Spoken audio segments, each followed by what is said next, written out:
Morning. I see Sir Terry is in the back there now, and I live in Holland, and I wanted to beg him to please, can we have a Tesco in Holland? We don't have a lot of choice. Keynote presentations are normally death by PowerPoint, so I decided instead of doing that today, I'll give you 3 or 4 slides, just tell you who we are, what we do, what do we do across the region, and then we can talk. It's much easier to talk than to try and explain what's on the back of a presentation. So, the Allegro group belongs to a larger parent group, which most people in this audience probably has never heard of, which is called Naspers. Now, I was born in South Africa. I haven't lived there for a long time. But Naspers is the Afrikaans word for national media. So it started as a company in 1915 with a little newspaper in Cape Town called Die Burger, which is the citizen. And it grew from there. It grew into traditional media, into books, into publishing, and all the stuff that you find out of traditional media. And then in the 1980s, we decided pay TV is the next big thing. So we went into pay TV, and today you find channels like Canal Plus across Europe, which was part of the platform that we actually created in the 90s. And then we went back to Africa. So across the whole of Africa, in about 48 countries, we have pay TV operations. And then in the late 90s, 98, 99, we decided internet's the next big thing. And that's how we got into the internet group. That's when I joined the group. I started the e-commerce platforms. But we went from there, and one of the first countries we invested in was China. And people thought we were mad. What are we doing in China? We're a little South African company. We have some newspapers and magazines, and we have a TV station. What the hell are we doing in China? But we went in, we made a couple of mistakes, we lost a lot of money, and then we did a bold thing. We took the last bit of cash we had, and we bought into a little company called Tencent. Very, very small, it was 14 people. And it was something called IM, instant messaging. We didn't quite understand this whole thing at that point ourselves, so a bit of luck came our way. And today that company is fairly large, has about 20,000 employees across China, has the largest internet platform in China with, I think today it's about 800 million subscribers. It has more people continuously online at any given point in time than we have internet connections across the whole of Central Eastern Europe. So their peak concurrent users about 170 million people at any given point in time. So that was a bit of luck, I think, on our side. And we used that as a formula to move across, which was then coined by Goldman as the BRIC countries. And we started investing in Russia and India and Brazil. And our first investment in Russia was in 2006 in a company called Mail.ru, which, if anyone knows the Russian internet industry, most people will know. And it's there that we discovered something on the e-commerce side which led us to Poland. And in 2007-08, we started working on looking at a company called Allegro and invested in Allegro end of 2007. And that's where our journey started. Then Allegro was really just Poland and Czech and Hungary, and we started building the company across the Central Eastern European Union.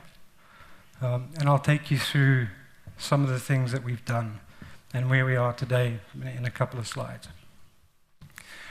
But the Naspers group itself, MIH, sits across most of the BRIC countries in the world. You can see from our footprint, it's fairly obvious we don't play in the developed markets at all.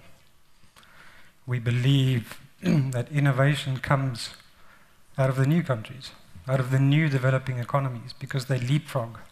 They learn from the West, and hopefully most of the time we learn from the mistakes, and we use that to improve upon, and then leapfrog, which is pretty much what's happened in all of the developing economies.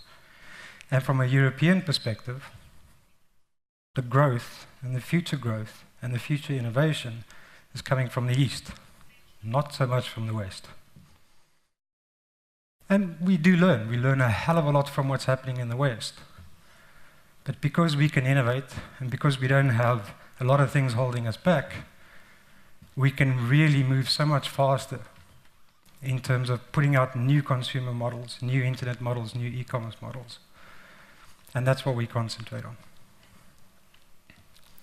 So just from a group perspective, just a map that will show you where Allegro really has our big operations. The big ones are, across the whole of Central Eastern Europe into Russia. There's a couple of countries missing, which we're still working on. And as those economies develop, so we will develop and innovate into them as well. Then, what is it that we do? And you heard from the first presentation a lot about consumers, customer focus. We call it consumers because people consume our services from various different angles. Whether they're selling through us, whether they're buying through us, whether they're using our information services to find out what they want to do, whether to sell or to buy. Our entire organization is structured around that one thing. Who's our consumer? What are their needs? How can we satisfy them? How can we innovate? How can we solve a pain? Do we always get it right? No.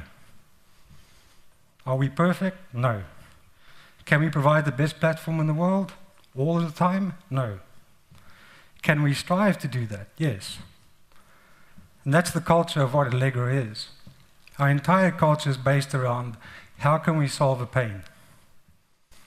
And it's not about concentrating what we get right. It's concentrating on what did we get wrong. How can we make that better? How can we solve that for the next consumer that comes in? And one of the things that from a cultural perspective that we look at, and as we expand and as we bring more companies into our group, is that DNA fit. And we're a big organization today. And as Sir Terry said, it becomes more and more difficult to control a bigger organization. But an organization is driven by people. I can have the best process, the best system, the best design, the greatest little widget on the right-hand side of a web page or a tablet. They're all useless if it's not driven properly by the people. And we concentrate on that DNA. And I'm extremely fortunate and extremely honored to have some of the most innovative, dedicated, passionate people in the industry working in our group, because that's what we do. We get paid, we get up in the morning to solve a problem. We don't go to work to say, oh, you're great. Oh, you've done a nice job today. Our entire organization is structured around one thing. What consumer pain will we solve today? How will we move the needle? How can we out-innovate? In Europe, we have a lot of things from an infrastructural perspective that protect us. It shouldn't, but it does. Cross-border trade doesn't quite work that well. 27 different legal systems, 27 different VAT systems, 27 different consumer frameworks in which we must work, different payment systems. All of those things, in a certain way, protect the countries, but it doesn't create a single digital market. And for us to grow, we need to innovate across that. The single digital market will come one day when all the politicians sit down and get their act together. But in the meantime, it's up to us to innovate out of that. And innovate, how do we solve those consumer pains so that we can satisfy their needs? And that's the culture of what we're building, which I think, from a European perspective, is quite unique. There is no other organization that sits across so many countries that has the kind of DNA that we're putting together. And I'm very, very proud to be working with the people that are doing that on a daily basis. Specifically, what it is that we do, it's a little wheel. We put the consumer in the middle of everything we do. And if you look at some of the services that we have, you know, we have our own terms, but facilitation is like a marketplace. And we call it consumers because we have people from a seller perspective that are consuming our services, that want to sell to a lot of buyers out in the market, and we obviously have buyers coming in. And there's a lot of things that we do around that facilitation model to solve pain, specifically in developing economies for small and medium businesses. We then have classified sector, which is free and paid. And we all know what's happening around the world from a free classified perspective in terms of how it's taking on the single seller model. People who want to do single sales and take that onto a platform online, it's the quickest way to sell something. So that's a big growing sector. Paid classifieds, where you have autos and real estate. Lead generation, people who want to understand what it is they want to shop for, specifically in consumer electronics. Where can I get the best price? Where can I get the best service? What have other consumers spoken about? Have they given these merchants good reviews? People are always searching for information, so lead generation is very important to us. And then vertical e-tail, as we call it, which basically concentrates on fashion. And what you do from a fashion perspective is there are various different models. You have in-season, out-season, but it's a very, very focused model specifically on online fashion. 10 years ago, people would have told you, who would ever buy clothes online? It'd be nuts. You can't fit it, you can't, you don't know if it's going to suit you. But the consumer pain that's solved is you can send it back. I can buy 3 shirts. I like 2, send 1 back.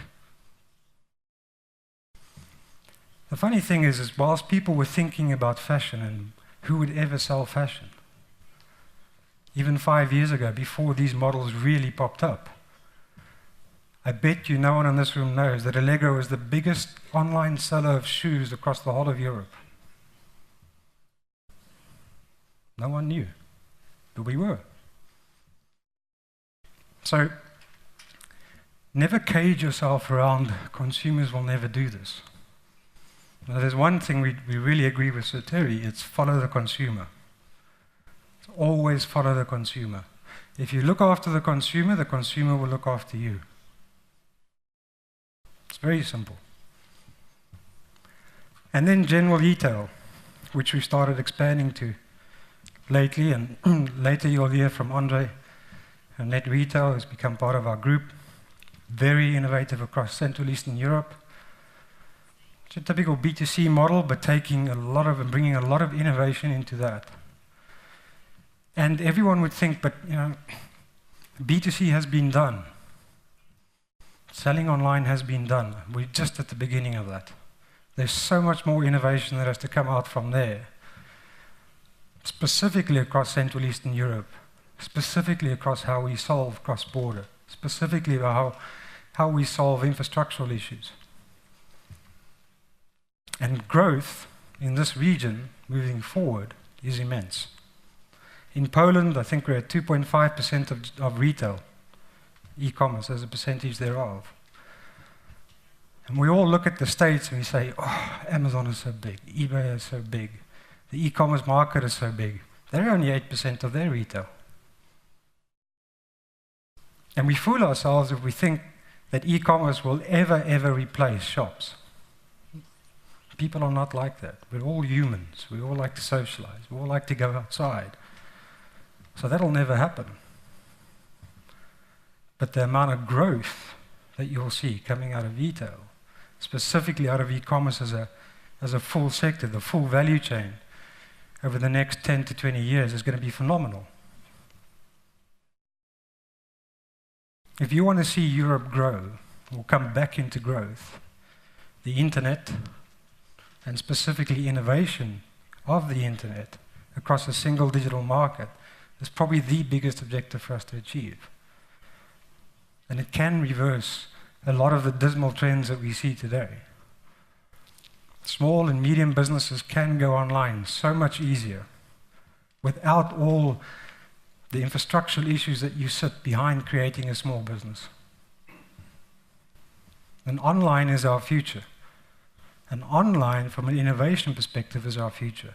The more we can innovate, the more problems we can solve, the more you can inject growth back into our economies. And that's our objective. That's why we're here. We're passionate about how can we solve these problems to make Central Eastern Europe, which, as Nadine said this morning, never gets mentioned on any investment slides. We're very happy about that, by the way, because it means there are less activity and we can grow faster and we can do a hell of a lot more things with new companies. But Central Eastern Europe as a region can serve as a model for what we can really, really do on the internet and how we can innovate. So with that, the only last thing I can say is how can we help you? What are the pains that we can solve for you? And that's it. Come and sit down. Thank you, Hein. Obviously, we've got a collection of people here, entrepreneurs, business leaders from Central Eastern Europe have come together. What are you hoping to achieve from E-nnovation, this 2-day conference? What would you like people to walk away by the end of tomorrow? Well, I think this region has so much to offer from an innovation perspective. And we have the brightest and greatest minds in this room. And knowledge is power. So the more we can share from a knowledge perspective, the more ideas we can give each other, the faster we can move, in terms of the growth, the innovation, putting new ideas out there, solving new pains. And I think this is what we want to achieve from the 2 days that we have together. It's very rare that you can get so many minds in a room concentrating and debating and saying yes and no against each other, so it's a good thing. But they can still carry on with their work as well. Yes. Laptops are out, so it's good they can multitask. It's a new world. Yeah. Just very interesting what you're talking about, never underestimate the consumer. And in many ways, the technological revolution, when you see the use of iPads, iPhones, there are plenty of other good retailers out there as well. Samsung have really made waves over the last few years. You've got plenty of fantastic gadgets that consumers have loved over the last few years. But in a way, companies have been lagging behind that technological revolution and not keeping up with what consumers want. Do you ever see that gap closing? I think you can close the gap, but you can never close it totally, because a consumer will always lead. A company that thinks they lead a consumer is bamboozled. They're not going to get anywhere. So you'll never totally close the gap, but if you can stay close to it and innovate around it, the consumers will follow you everywhere. And with all these devices, you have mobile, phones, smartphones, the small screen, the larger screen, the different sizes on tablets. It is a challenge. It's a challenge for any business. Do I go to this platform or that platform? In the end, you go where your consumers are. And if your consumers are going in droves to a certain platform and you're not there, then someone else will be there for you. Now, you talked about that single digital market. That's going to take a lot of political will to achieve that. And that's a very interesting point what you said. Don't wait for that to happen. In the meantime, innovate out of that. Correct. When do you see it realistically happening? Do you think it's going to take another decade? Can we get it sooner than that? 5 years? Do you get a sense of how long it's going to take? Look, there are a lot of problems in creating a single digital market. We have a so-called single European market, and there's no borders and all these wonderful things. But to truly create a single digital market, there's some infrastructural changes from an economic perspective, finance perspective. VAT, for instance, is although you can use it as an arbitrage position, but so VAT will never disappear.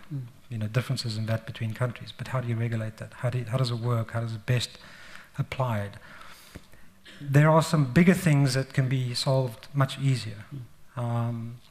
Consumer frameworks that should be put in place immediately without allowing European state countries to say, well, we'll apply it this way in this country and that way in that country.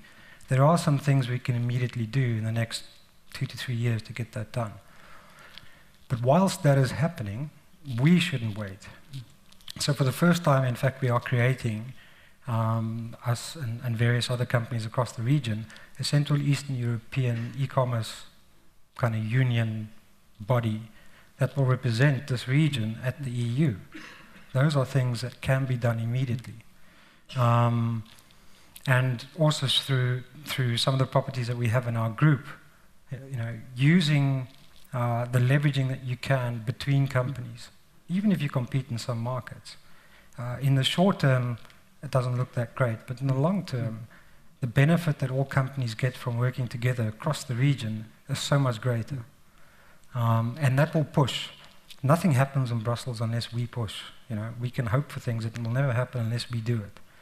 And it's great to sit on the sidelines and shout and say it's never, this must happen. We must make it happen. So as a collective region, and working with the Western European region, there's a lot we can do ourselves to actually make it happen. And if governments and government bodies normally regulate around what's already happened. They're not very innovative in regulations. They don't create a regulation and then the market grows. So we have to make the market move, and then they'll regulate around it. Well, in a moment you'll have a chance to ask Hein a question, so be on standby for that. Again, we've got those roving microphones. Just picking up at that point of Brussels, they're very good at regulating the size of bananas and cucumbers. Yes. I'm just wondering how seriously they take the e-commerce market. Do you think you've got commissioners there that truly understand what the market's like? Because I'm just trying to think the average politician is of a certain age, from a certain gene pool, that may not use the internet that much.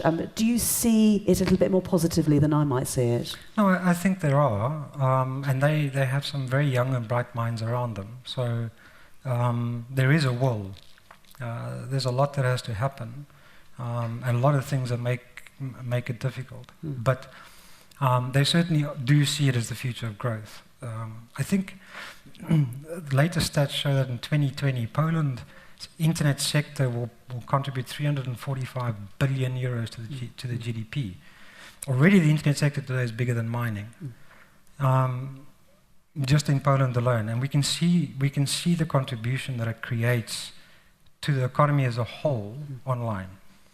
And I do think that the commissioners see that. Sometimes their hands are tied. But we need to, as I said, we need to move the market forward to untie those hands. We need to get to a stage where we don't have these ridiculous things like IPR across 27 countries, where we have, as an example, practical example, iTunes. Everyone uses iTunes on Apple, I assume, in this room. We have 27 of them across Europe. We have 27 instances of iTunes. We don't have one because of IPR. We have fundamental things like publishers of old media books deciding who may and may not have knowledge depending on where you live. So I can buy a book online in the UK, but I may not buy that same book in the US or in France or in Germany because IPR rules.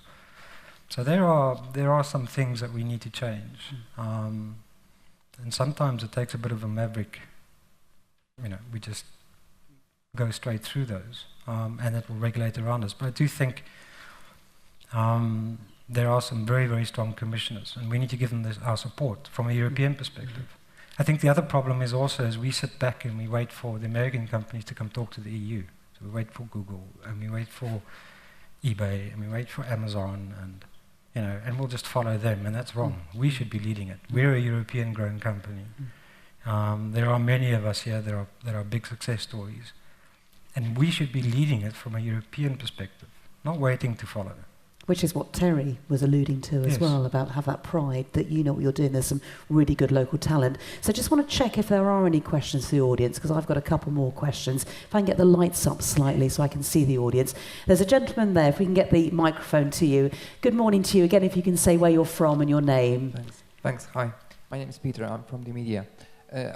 This sounds really complicated, you know, the 27 different tax systems and so on, IPRs. Isn't it a kind of waste of resources? How about just moving out from here and invest instead in China, in India, and in Brazil? There's only one IPR system there, and there are a lot of more customers. What is your comment on this? So you're suggesting leaving the region and all move, we're all going to move to China. Okay, well, we're going to book our flights now. Let's call it some provocative question. Yeah, I like it. It's very good. Well, I just want to clarify one thing. Us investing or everyone in this room leaving and going somewhere else?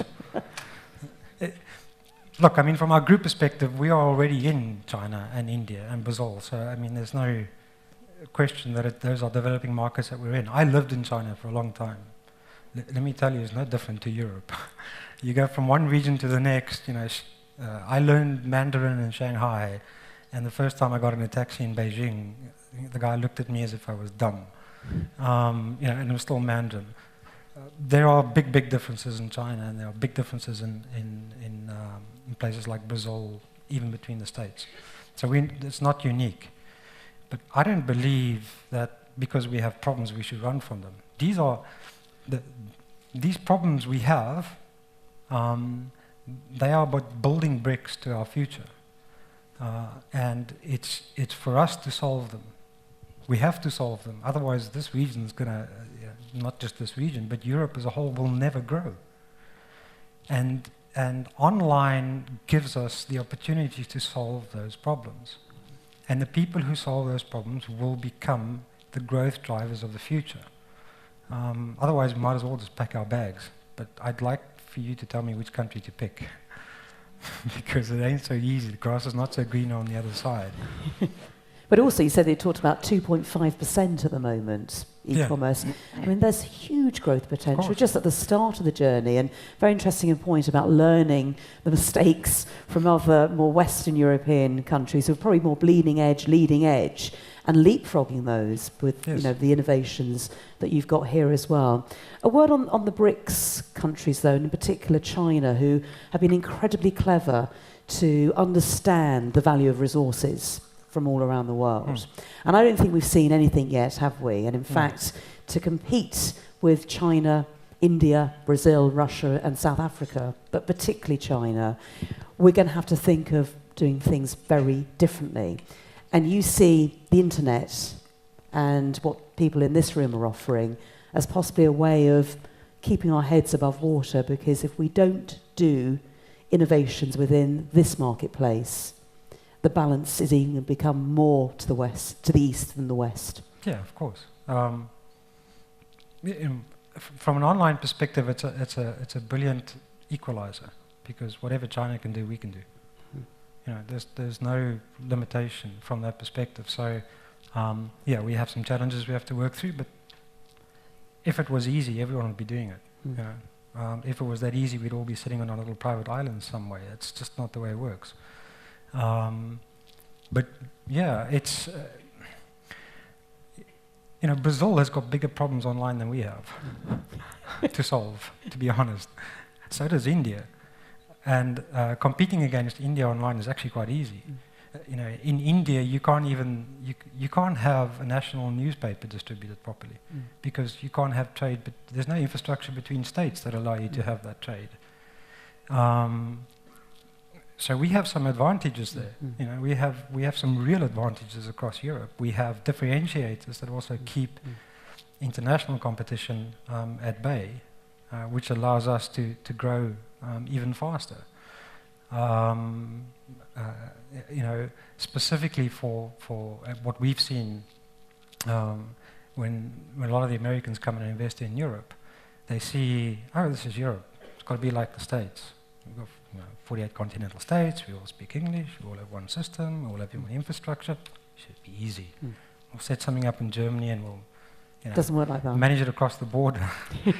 doesn't quite work that way, and we have those advantages. We know that, and we can use that to our strengths.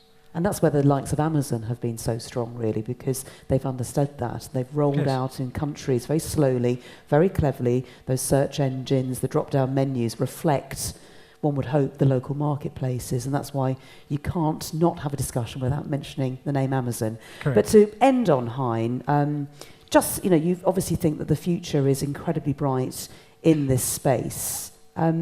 We talked about people coming together, the exchange of views. Where do you see the Allegro Group going in the next 12 months? Do you see some major innovations coming through? No, we don't think of innovation as a major thing that suddenly comes out. We think it is an iterative process all the time. So, and we learn more from where we fail. So, fail fast, fail cheap, move on. It's like Edison said, I haven't failed 10,000 times. I've learned 10,000 ways of not doing things. And that's, more of that will be coming out. So we make mistakes, we fail, but we take those and we learn from them as quick as we can. And yeah, it's about replicating the strengths of what we have across the region. And taking that forward. And every country has got a different view, and every country has got a different evolution in terms of how they attack and how they work on e-commerce. And it's understanding that and bringing that into the group and growing it from there. Okay, well, Hein Pretorius, we're very pleased that we had you here today. Living in Holland at the moment. Hopefully, by the time you get back, the Tesco will be opened as well.